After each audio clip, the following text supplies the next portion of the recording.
లోకేష్ గారు విద్యాశాఖ మార్చులుగా తన పదవిని వాడుకున్న పరిస్థితి మనకు కనబడుతుంది. 2025 డిఎస్సిలో అసలు మొదలు పెడతామే వెనకటికేదో సామెత చెప్తారు.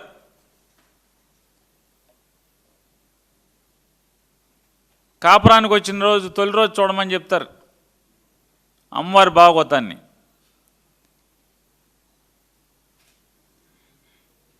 ఆయన మొదలు పెడతామే డిఎస్సి అప్పటికే జగన్మోహన్ రెడ్డి గారు ఒక డిఎస్సి కన్వీనర్ ఉంచారు. డిఎస్సి కన్వీనర్ ఒకవేళ అతను నచ్చలేదు, లేదు అతన్ని తరిమేసి ఇంకొక డిఎస్సి కన్వీనర్ వీళ్ళు మెచ్చినా వీళ్ళకి నచ్చినా వీళ్ళు ఎంచుకున్నా ఇంకొక అధికారిని డిఎస్సి కన్వీనర్గా పెట్టుకోవచ్చు. కానీ ఇక్కడ ఏంటంటే డిఎస్సి కన్వీనర్ ఏం చేస్తారు, పరీక్షలు నిర్వహిస్తారు.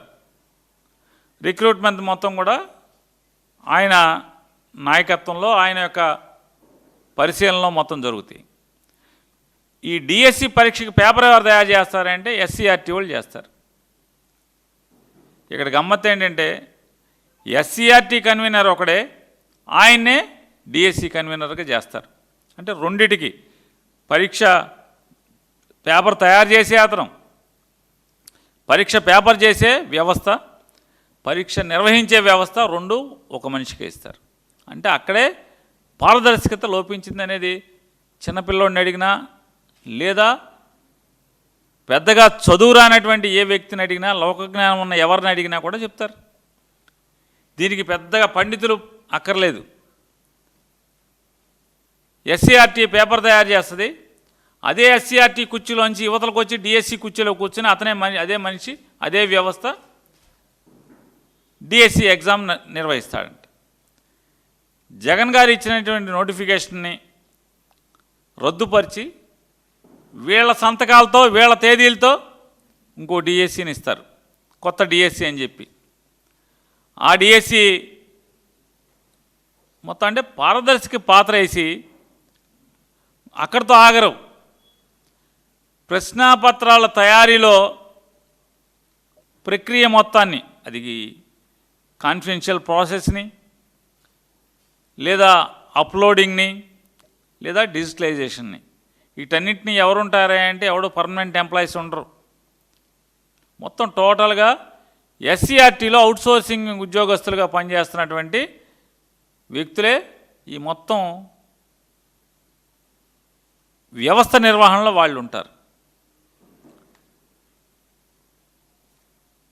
అంటే ప్రశ్నపత్రం తయారు చేసే సిబ్బంది అంటే అంతా అదే ఆఫీసులో జరుగుద్ది. ప్రశ్నల తయారీ మొత్తం వాళ్ళే చేయటమే కాకుండా పరీక్ష పెడతాం వాళ్ళే చేస్తారు, పరీక్ష దిద్దటం వాళ్ళే చేస్తారు, మార్కులు అప్లోడింగ్ వీళ్ళే చేస్తారు, దాన్ని డిజిటలైజేషన్ చేసి కూడా మొత్తం ఎవరిని ఇంటర్వ్యూ పిలవాలి ఎవడు అక్కర్లేదు అనేది కూడా వీళ్ళే చేస్తారు, మొత్తం వీళ్ళే. అంటే అత్యంత గోప్యంగా జరగాల్సినటువంటి వ్యవహారాలని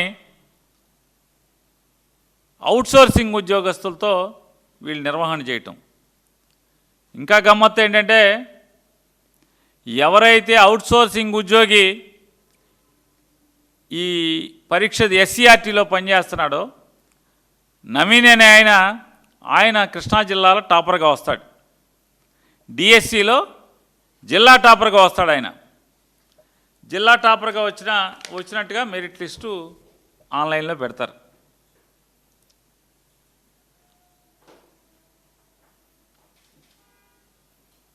లోకేష్ గారి యొక్క పనితీరు తెలుసుకోవాల్సినటువంటి ప్రజలే కాదు తెలుగుదేశం కార్యకర్తలు కూడా ఒకసారి చూసుకోండి.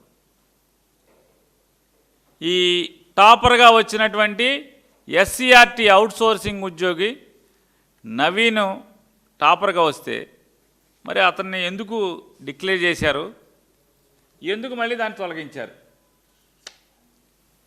చదవండి ఒకసారి. నవీన్ పురమా క్యాండిడేట్ ఐడి ఏదో ఉంది, క్యాండిడేట్ ఐడి నవీన్ పురమా, తండ్రి పేరు Radhakrishna, date of birth gender male OC,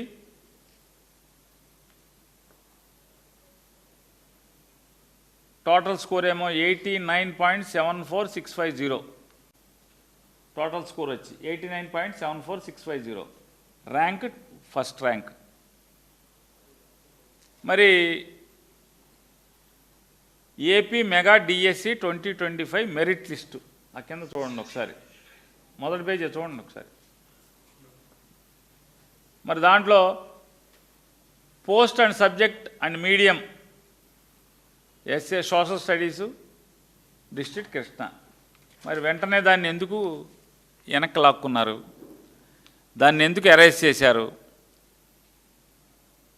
వెంటనే ఆ లిస్టు తప్పు అయిపోయింది తూచ్ అని చెప్పి మళ్ళీ రెండో లిస్ట్ ఇస్తారు. ఈ రెండో లిస్టులో ఎవరు టాపర్ వచ్చారు? మొదటి లిస్టులో సెకండ్ ర్యాంకర్ ఎవరున్నారో అతను టాపర్గా పెట్టారు.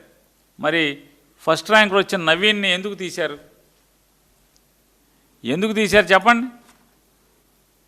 రెండు మెరిట్ లిస్టులు ఏంటి? రెండు మెరిట్ లిస్టులు ఎందుకు వస్తాయి అంటే పేపర్ ఆల్రెడీ లీక్ అయిపోయింది అనేది నారా లోకేష్ గారి సిబ్బంది అంతా ఒప్పుకుంటున్నారు కదా. ఎస్సీఆర్టీ డిఎస్సి కన్వీనర్ ఒకడే కదా, ఆయనే ఒప్పుకునే కదా ఈ లిస్టు తీసేశాడు. సాధారణంగా డిఎస్సి అంటే డిస్ట్రిక్ట్ సెలక్షన్ కమిటీ. ఈ డిఎస్సి లిస్ట్ అన్నీ కూడా ఎక్కడ పెట్టాలి? జిల్లాల వారీగా జరుగుతుంది, జిల్లా యూనిట్గా జరుగుతుంది. టీచర్ యొక్క రిక్రూట్మెంట్ కానీ పరీక్ష రాయటం కానీ అన్నీ కలిపి. మరి మెరిట్ లిస్టు జిల్లా ఇప్పటి వరకు సాంప్రదాయం మెరిట్ లిస్టులు డిఎస్సిలో మెరిట్ లిస్ట్ కట్టాలంటే జిల్లా కలెక్టరేట్లో కట్టేవాళ్ళు కదా, ఎందుకు కట్టలేదు మీరు? ఆంధ్రప్రదేశ్ రాష్ట్ర చరిత్రలో మొదటిసారి కదా ఒక డిఎస్సిలో మెరిట్ లిస్ట్ అనేది కలెక్టరేట్లో కట్టకుండా, జిల్లా కలెక్టర్ ఆఫీసులో కట్టకుండా ఆన్లైన్లో ఎందుకు పెట్టారు? కలెక్టర్ ఆఫీసులో ఫిజికల్గా డిస్ప్లే చేయాలి కదా, ఎందుకు చేయలేదు? ఇదే ఫస్ట్ టైం కదా. మరి ఆన్లైన్లో వచ్చినటువంటి ఈ నవీన్ టాప్ ర్యాంకర్ నవీన్ని ఎందుకు తీసి మళ్ళీ తీసేసి రెండో ర్యాంకర్ని టాప్ ర్యాంకర్ కింద ఎందుకు పెట్టారు? ఎందుకంటే ప్రపంచానికి దొరికిపోయారు మీరు. ఎస్సీఆర్టీలో అవుట్సోర్సింగ్లో మరీ ప్రత్యేకించి ఈ డిఎస్సి నియామక ప్రక్రియలో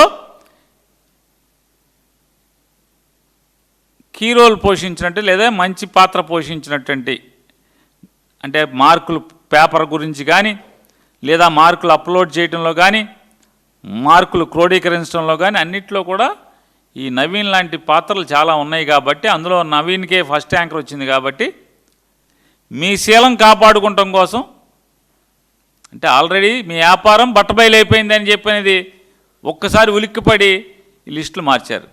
దీనికి సమానం చెప్పరు ఇప్పటికీ.